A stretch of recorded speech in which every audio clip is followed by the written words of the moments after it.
As many of you know, I spent the better part of 2015 away from my post as host and producer of Acronym TV. And because the collective internet has a kind of Alzheimer's, it's only recently that the more than 35,000 YouTube subscribers and the 20,000 or so Facebook and Twitter followers are even figuring out that I'm back on the air. And so rather than suggest that you soak through all the hours and hours of crap that I've produced, I've self-selected 7 segments and presented them here in shorter versions, edited, so that you can get yourself up to speed and get ready for 2016. That's the way it should be. Whoa, yeah! Okay, so without further ado, here are 7 of my favorite segments from Acronym TV this year. The first spot up in the lineup had me literally arguing with myself. As someone who came back to Acronym TV after spending most of 2015 working for Green Party presidential candidate Jill Stein as her communications director, I knew sooner or later I'd have to deal with the feel the burn phenomenon. I chose sooner, and in just my second show back, delivered this commentary edited here for this show for length. What I say is,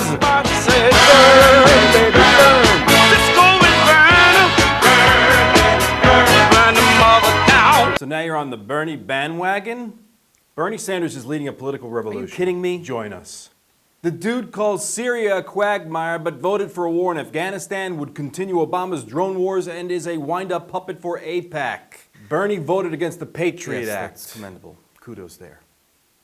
He'll stand up for labor. He'll raise the minimum wage to $15 an hour. He'll make college tuition free.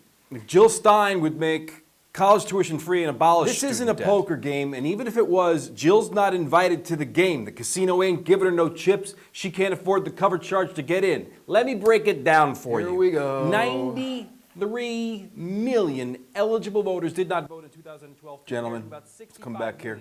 who voted for Obama, and 60 million who voted for a Ken doll zombie who would just not go away. Most voters didn't vote, but you were not in that camp, were you? No. No, you were among a fraction of a 1%, a kind of elite, right? I'm sure you'd like to think that voted for Jill Stein. Would not vote for the lesser evil, but fought for the greater good. Oi, Gewalt!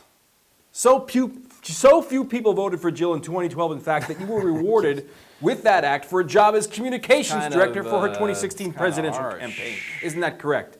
Not that it lasted long. You left that job to return to being the Rupert Pupkin of YouTube. Nobody Why? knows who Exactly. Rupert Pupkin is. Exactly. No, I left the job because I came to the conclusion that life inside the bubble of electoral politics was extremely limiting.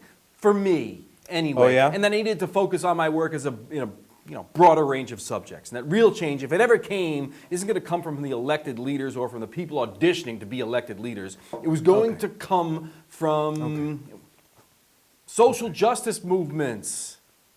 And yet, the Democrats hold one freaking debate and you dedicate a whole show to it. A hit, a palpable hit. The largest block in eligible voters in 2016 is going to cast a vote for no one. No one will raise their taxes, no one will go to war for them, and no one will lie to them. But you should talk to them. You're going to be told again and again that the 2016 presidential election is the most important election of your lifetime. Because it is so important, you should not, under any circumstances, waste your vote. And yet about 90 million eligible voters won't even vote. And that's how they want it. Why is that? Think about it this way. A woman goes to a restaurant because she was told they make the best pad thai noodles in town. She loves pad thai noodles. Restaurant is packed, she sits down, the waiter comes over to take her order and she orders the pad thai noodles. No, the waiter says, you don't want that. You want our meatball Death Star. It's pork and veal and beef rolled into a ball and wrapped in bacon strips. No, thank you, says the woman. I'd like the pad thai noodles, please. Then the owner comes to the table and says, no, you don't want the meatball Death Star and you don't want the pad thai noodles. You want the chicken fried steak with a heaping side of mac and cheese, country style, done large. No, thank you, the woman says. I know what I want. I want the pad thai noodles. Just then, half the restaurant gets up and starts doing a highly choreographed dance number to Michael Jackson's Thriller, flash mob style. And this flash mob is promoting the Meatball Death Star. Get it? And the other half of the restaurant gets up and starts doing a highly choreographed flash mob of their own, promoting the chicken fried country style with mac and cheese. And the woman is horrified, like she is in some sort of epic nightmare from which she cannot wake, and then her phone starts blowing up with texts from complete strangers telling her to get the Meatball Death Star and to get her friends off the couch and tell them to get the Meatball Death Star. And she's so freaked out, she's waiting to wake up from this nightmare, and she goes home and her TV is filled with ads for the Meatball Death Star and the chicken fried steak, and the whole thing just makes her sick, and she can't eat. She doesn't vote. If you imagine the two-party duopoly as this epic nightmare, and the Democratic Party like a Meatball Death Star, you might be surprised how healthy a lens it will be through which to observe the unfolding election season. Try it. And like any excellent dancer in a Michael Jackson Thriller flash mob, Bernie Sanders is going to make us smile and cheer.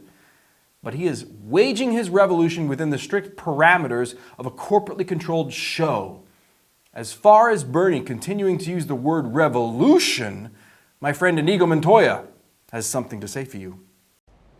You keep using the word. I don't think it means what you think it means. If you tuned in to the most recent GOP debate on foreign policy, you might have mistaken it, as I did, as a blooper reel from Dr. Strangelove. Presidential politics is a three-ring circus, but it is still a lens through which to examine how truly horrifying our country is becoming, something I tried to do a short while ago with the help of a little dance move or two in the next flashback segment I like to call Donald Trump Making America White Again. You know, I thought for a long while that Donald Trump didn't really want to win, that he was playing at some kind of reality TV game. In fact, he asked us to set him free from this charade several times. He told us that if his poll numbers dipped, making running for the president not a very cost-effective venture, he would get out of the race. And summer has turned into fall and is flirting with winter, what seemed like an unlikely summer fling after the fashion of Danny Zuko and Sandy Olson, and all of a sudden it might not be so far-fetched that Donald and the American voter go together like, I don't know, like what? We go together like Rama, ding-a-ding-a-ding-a-dong. Remember forever as shoo-bop, yippity boom boom. Chang, chang, changity, changing bop. That's the way it should be. Whoa, yeah! My people, my white people, if you have fallen for the Make America Great Again slogan, let me ask you this. When does this great America exist in the historical timeline that you have in your mind? When? Perhaps in the Wally and Beaver post-World War II era when mom had her dinner on the table with the evening paper and the middle class was booming, and redlining kept all those colored folk in separate and unequal communities. Oh, yeah! Was America great in her founding when refugees fleeing England landed on Plymouth Rock, enjoyed a Thanksgiving feast, and then, in the name of American exceptionalism, set out on the genocide of those natives? Was that when we were great? I don't know. Trump's resiliency through what any number of events that any historical view of his campaign could reasonably point to and say, yep, that was the one that sunk him, is just the thing that has me paying attention now, after ignoring or only being slightly amused when his petulant pout would infect my Facebook feed. He's not going away. Most recent in these type of events happened recently in Alabama, where a Black Lives Matter protester at a Trump rally was tackled, punched, and kicked. A CNN reporter on the scene tweeted out that, quote, black protester at Trump rally was shoved, tackled, punched, and kicked. But the CNN headline reads, protester kicked out of Trump rally after altercation. You see how that? Mainstream media enabling the confirmation bias of racist assholes everywhere. But okay, here's the deal. The Donald isn't running for the president of the Gambino crime family or the KKK. The dude is running for president of the United States. He's going to go on a talk show and distance himself from the thugs at his rally, right? I mean, that would be the presidential thing to do. That's what his advisors are advising him to do, right? The man that was I don't know, you say roughed up. He was so obnoxious and so loud. He was screaming. I had 10,000 people in the room yesterday, 10,000 people. And this guy started screaming by himself. And they did, I don't know, rough up. Maybe he should have been roughed up. because it was absolutely disgusting what he was doing. This was not handled the way Bernie Sanders handled his problem, I will tell you. But I have a lot of fans, and they were not happy about it. To make matters worse or better, depending on where you are on the Make America White Again, I mean great again, spectrum, the Donald jumps on Twitter and retweets a complete lie, citing crime data that overstates the number of homicides committed by blacks. It also doesn't appear, unfortunately, that the Crime Statistics Bureau-San Francisco that Trump retweeted is an organization that even exists. Okay, so the Donald was quick with a retweet. Who cares? We've all done it, right? Simple enough. Just delete the tweet. Or find another set of actual statistics to spin in a way that feeds your supporters. But not the Donald. The dude leaves up his tweet. And so you have to ask why. Donald's internal campaign motto seems to be feed the trolls. And that's just the thing. I was driving my car the other day and saw a car with a Make America Great Again bumper sticker, and I was shocked. Trump's whole campaign, it seemed to me, only existed in make-believe, or with people who hide behind pseudonym accounts on internet forums and YouTube comment threads. But Trump, the dude doesn't misspeak. He does not stumble. He lies intentionally, repeatedly, even in the face of overwhelming evidence against him. Dude just doubles down. Trump contends he saw thousands of people cheering in New Jersey after the 9/11 attacks. I watched in Jersey City, New Jersey, where thousands and thousands of people were cheering as that building was coming down. Standing by his claim even as it's widely recognized to be false. You know, the police say that didn't happen. There were people that were cheering in the other side of New Jersey where you have large Arab populations. They were cheering as the World Trade Center came down. Also, in case we forget, Donald Trump is a guy who suggested, he kind of wants to fuck his daughter. If Ivanka weren't my daughter, perhaps I'd be dating her. You know. Oh, yeah! Trump's campaign is the backlash against Black Lives Matter. This is Donald Trump attempting to make America white again. Perhaps the most interesting interview I had this year was actually with Dave Zirin. He's the sports editor and writer for The Nation magazine. We talked during the unfolding story at the University of Missouri, where Black Lives Matter movement collided with the slave-like working conditions of the elite Division I athlete. You'll remember after the University of Missouri football team went on a labor strike, this strike to support the hunger strike of their fellow student Jonathan Butler, the university president was forced to resign. This was a wide-ranging interview, and the last question I asked Zirin was if this could actually scale up to the pros. Could LeBron James, for instance, if he wanted to, go on a labor strike in Cleveland to bring about justice for Tamir Rice? Something that I think about a lot this week is, I'm thinking back to my days at college, and college is not, a microcosm for larger society. It's this beautiful separate world, right, where you get to try on different things. Can this scale up? Do professional athletes look at this and go, huh? Oh, yeah. Yeah, I mean, you look at some of the awakening that came about last year around the Black Lives Matter movement. Can say the Cleveland Cavaliers affect a similar? I mean, they're not going to. I don't believe they would. But can they say we're going on strike until X happens with Tamir Rice's case? Yeah, I mean that as you said, it wouldn't happen. But I mean, I have you ever been to Cleveland in the last year, Dennis? Out of curiosity. No, I was in Cleveland a couple of years ago, but not in the last year. No. I tell you, man, you go there in the last year. It's basically a LeBron-based economy at this point. Mm-hmm. You fly into the airport, everything is LeBron James for sale. You go downtown, it's like the commerce of LeBron James. Every restaurant, everything. And it makes you think if LeBron James actually he doesn't get money for any of this.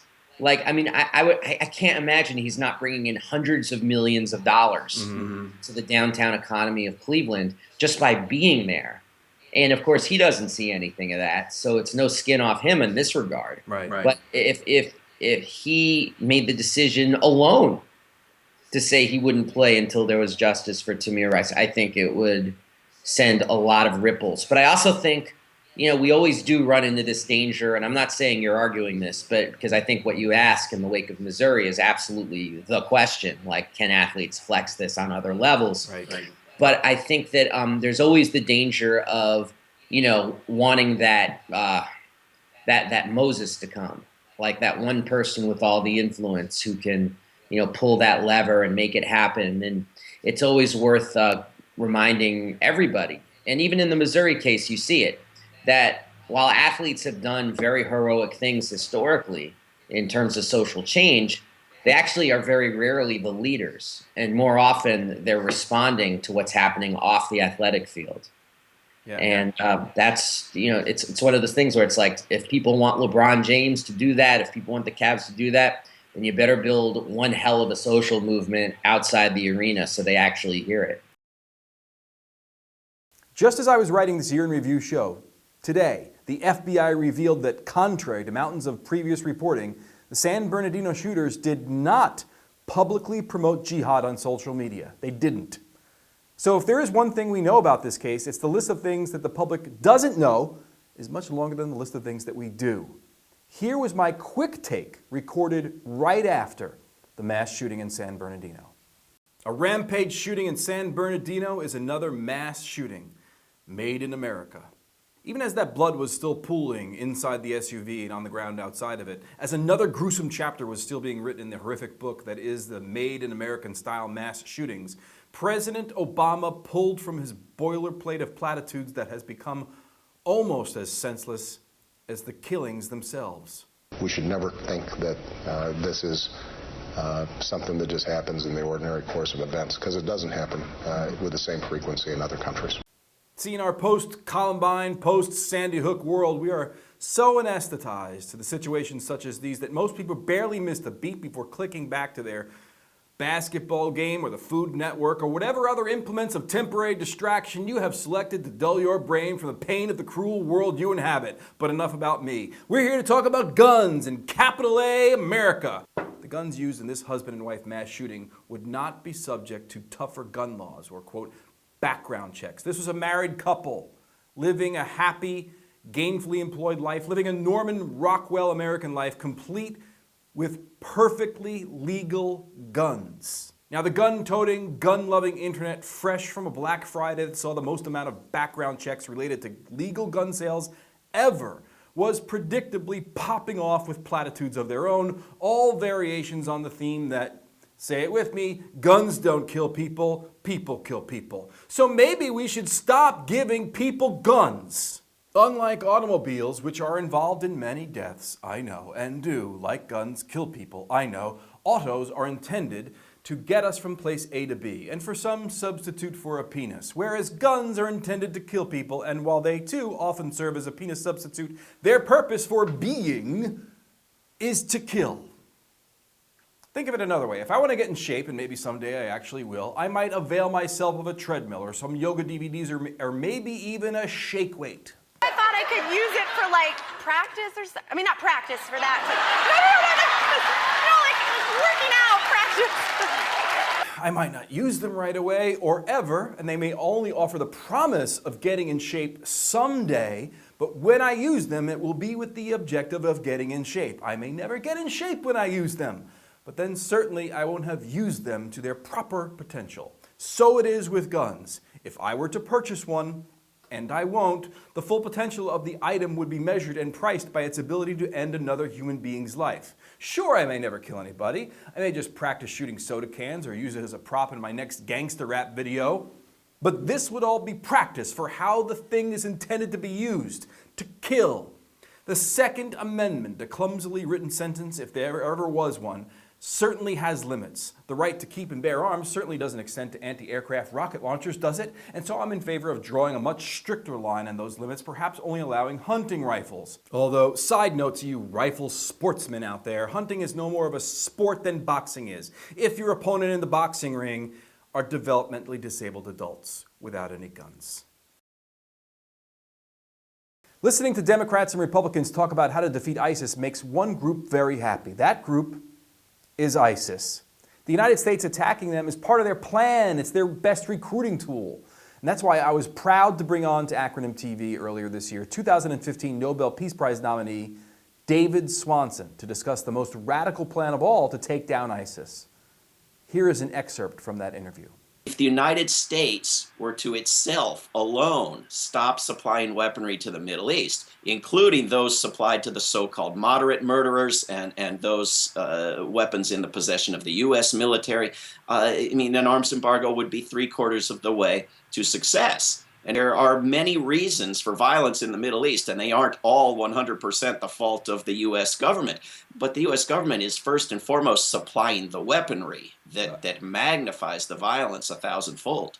And as we're in negotiations, and as we're unilaterally beginning an arms embargo, you're also advocating massive reparations to places like, but not limited to, Iraq, Libya, Yemen, Palestine, Pakistan, Bahrain, Syria, Egypt, and many others. So we're stopping the weapons, and now we're giving money to these countries. And again, we know what the blowback is currently for U.S. foreign policy. What is your vision for the blowback we'd be receiving if we took your advice on this point? Yeah, this has got to be understood as doing something, right? Because it's spending money, and spending money in the United States typically is the quintessential act of doing something. And it's spending lots of money. I'm proposing massive investment in humanitarian aid and assistance and green energy and infrastructure for the Middle East. Of course, it would cost dramatically less than what the U.S. government is now spending on the militarism.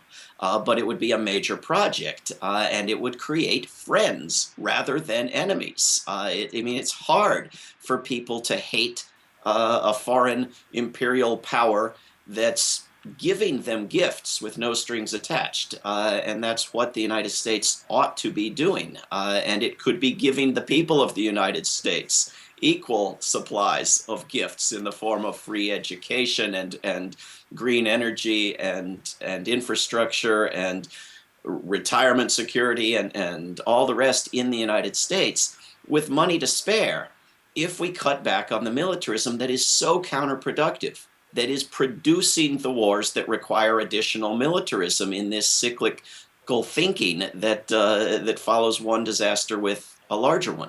Next up, just as CEOs of big tobacco companies knew they were selling an addictive product that would kill people, new reports emerged this year that ExxonMobil had a lot in common with Philip Morris.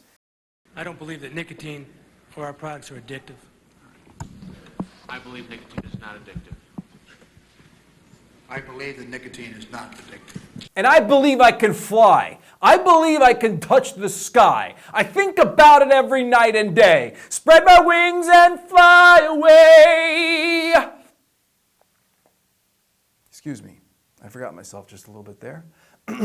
Since the mid-90s, ExxonMobil has spent millions of dollars to spread denial and doubt about man-made climate change. In 1997, then Chairman Lee Raymond campaigned fiercely against the Kyoto Protocol, telling a conference in Beijing the case for so-called global warming is far from airtight. There's a lot we really don't know about how climate will change in the 21st century and beyond. Well, from a business perspective, you could almost understand that Exxon executives could even believe in their heart of hearts in what they were saying. We all say self-serving things motivated by our own petty little agendas, don't we? It's not like Exxon had a research division itself looking into whether or not the burning of fossil fuels, i.e. using the product they were selling as intended, would influence the global climate or anything. Recent reports by the LA Times and the Pulitzer Prize-winning Inside Climate News document how Exxon's own scientists were researching and drawing conclusions about climate change as far back as 1977. One of them reportedly informed the company's management committee, quote, "There is general scientific agreement that the most likely manner in which mankind is influencing the global climate is through carbon dioxide released from the burning of fossil fuels." Ah yes, in 1977, Rod Stewart had the #1 song Michael Jackson Was Still Black, and the first Star Wars movie hit the theaters. ExxonMobil is like the Galactic Empire's Death Star, a heavily armed and armored space station capable of destroying entire planets. The question now before us is, can we channel Obi-Wan Kenobi, use the Force, and destroy the Death Star? You think it's impossible? You're sick of Star Wars metaphors? What are you, a climate science fiction denier? Sorry, that was also a bit of a stretch, wasn't it? Not so funny. Maybe I should spend some more time writing. How about, instead of hoping for some Joseph Campbell hero's mythic journey to play out, we revoke ExxonMobil's corporate charter? even nationalized the whole oil industry, repurposing it to transition to a 100% renewable energy system, and use the profits from our nationalized system to abolish student debt and provide a guaranteed income for all. What say you? And finally, remember when Bill Maher told his audience that the homemade clock that got 14-year-old Ahmed Muhammad handcuffed and arrested from his school actually looked like a bomb and the kid actually got what was coming to him? Yeah, I remember that too. And this was my response to Bill in the form of an open letter. Dearest Bill, you said to the delight of your audience that a homemade clock got 14-year-old Ahmed handcuffed and arrested from his school because for the last 30 years it has been one culture that has been blowing shit up, and because of that, Muslims should get used to the rest of us taking extra precautions. That wasn't a very good Bill Maher impression. While it's true the world is a violent place, it's hardly true that a single culture is responsible for all the violence, Bill. If we're keeping score, however, surely it is the American empire that tops the heap in blowing shit up. You ask us, Bill, in examining the story of Ahmed, to have a little perspective. So step back, my brother, outside the American exceptionalism bubble, and let's add a dash of honesty in your hash pipe and smoke it. Suck on this, Bill. The current iteration of American imperialism is emboldened by the homicidal delusion that goes by the name of American exceptionalism. What does that even mean?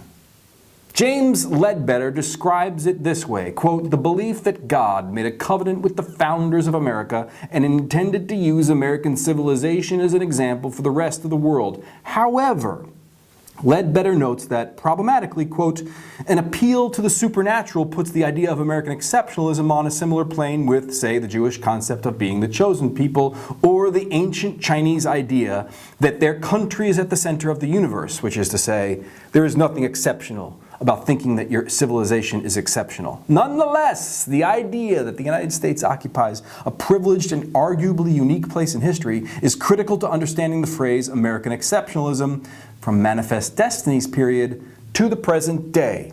Ah, yes. Manifest Destiny, the wind beneath the wings of colonial expansion. But the American empire no longer has to annex territory to expand its reach and control resources. That's so 19th century. Annexed, Bill, and this is important for perspective, is a cute little term to throw in civics exams so as not to upset youngsters too much about the blood on the hands of their ancestors. It means, quite simply, that Americans said to Mexicans living in what we now call California, but was once Mexico in 1846, quote, "I'm bigger than you, I'm stronger than you, I've got more gunpowder than you, and if that ain't enough, I've got God on my side. I got Manifest Destiny, yo." Once California was annexed away from Mexico, God blessed America with Hollywood, where you live, Bill, and Hollywood blessed the world with the 21st century poster child for Manifest Destiny, Ronald Reagan, who, and this is for perspective, Bill, came upon the scene in the blink of an eye, historically speaking, after the hippies came really close to creating a whole different kind of world and nearly started a revolution that was squelched when they killed a couple of Kennedys, Malcolm and Martin. And all the rest of the baby boomers got the message loud and clear, tucked their tail between their legs and went to work selling insurance to pay for the mortgage in Levittown. When liberals put the peanut farmer in the White House, that whole cardigan thing just wasn't very, what's the word? Exceptional, I guess. And so enter stage left, the American cowboy Ronald Reagan, who hoodwinked so many liberals into voting for him that his landslide electoral victory began the great creep of the American center to the right. So far right, Bill, that the so-called liberals who hated the Bush doctrine loved it when applied by an African American with a charming lilt to his speech. And so a never-ending war, surveillance into every corner of our lives, and a cranky comic suggesting that 14-year-old kids interested in science should be treated by one simple metric: do they look Muslim? All in the name of divinely ordained Manifest Destiny. Let's call it, Bill, Manifest Destiny's child. Perspective, brought to you by Acronym TV. What do you stand for?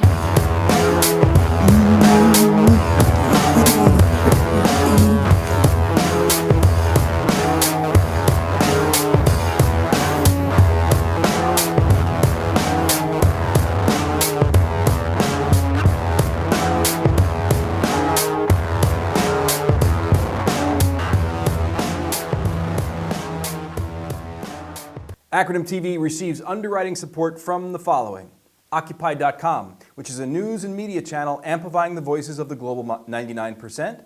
Find out more at Occupy.com. And Mint Press News. Mint Press is independent journalism through the lens of social justice and human rights. Get the story behind the headline and how money and special interests are shaping a global class war at mintpressnews.com. And by individual patrons supporting this work at patreon.com/Dennis Trainer Jr. You can go there for more information.